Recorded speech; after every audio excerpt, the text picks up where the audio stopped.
ดูสิป้าที่โซนี่บอกเลยว่าเมนูนี้ฮันไผ่กินแล้วฮันจะติดใจ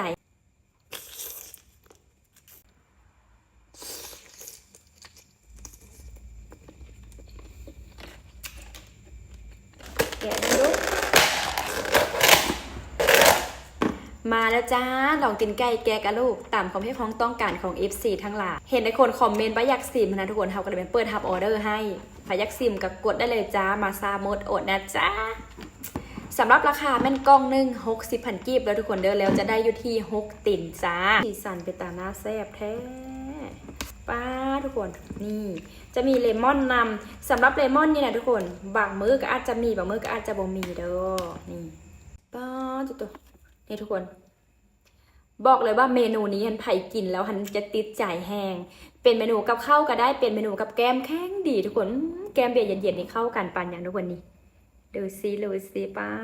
ที่โซนี่อันนี้เหมาะกับคนที่แบบมักกินตีนไก่แต่บ่มักแห้งกะลูกค่ะนะทุกคนนี่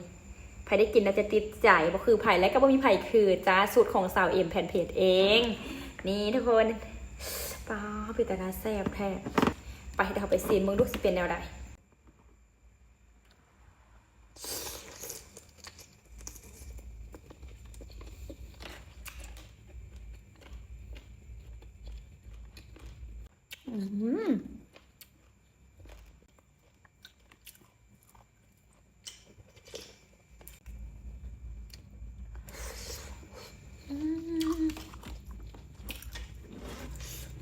มาเทเส้นจานดีกว่าว่ากล้องนึงได้หลายปันใดกล้องนึงได้อยู่6ติ่นเดี๋ยวทุกคนเดี๋ยวราคา60,000กีบทุกคนขายตามออเดอร์เท่านั้นนะจ๊ะเพราะว่าเมนูนี้นะการเฮ็ดนะค่อนข้างยากเราจะได้ไซส์เวลาเนี่ยทุกคนเราก็เลยบ่ได้ฮับหลายเขาจะต้องเฮ็ดใบก้อนนะถ้าว่าสร้างปุ๊บแล้วเฮ็ดปั๊บเลยมันเป็นไปบ่ได้เพราะว่าเขาจะต้องได้เฮ็ดจำนวนหลายถ้าเฮ็ดน้อยมันบ่ได้อย่างเลยเราก็เลยต้องสร้างเฮ็ดตามออเดอร์นี้นะจ๊ะทุกคนป้าสีสันเป็นตาแซ่บแห้งเลมอนจะใส่เปียงเดียวบางมื้อบ่มีเลมอนเขาก็จะบ่ได้ใส่แล้วทุกคนเพราะว่าด้วยที่แบบน้ำหลอกตีนไก่น่ะมันก็ส้มอยู่แล้วหะนะพี่น้องเอ้ยเบิ่งลองตีนไก่แกกับลูกสำหรับของสาวเอ็มบ่คือไผ่และก็บ่มีไผ่คือนี่มาไปชิมก่อน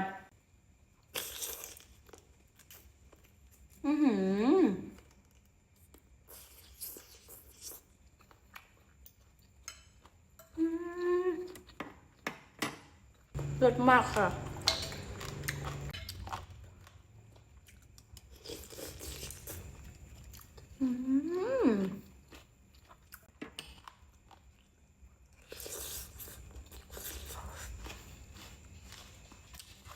ณปัจจุบันนี้เขามีแต่กลิ่นไก่ที่แกะกระดูกเท่านั้นเด้อทุกคนเด้อเพราะว่าเขาอยากเห็นแบบให้มันแตกต่างอยากให้ทุกคนลองชิมตัวนี้ค่ะนะเพราะว่าตีนไก่ที่มันมีกระดูกขนาดหลายคนก็เคยกินแล้วหลายคนก็ฮู้จักแล้วค่ะนะ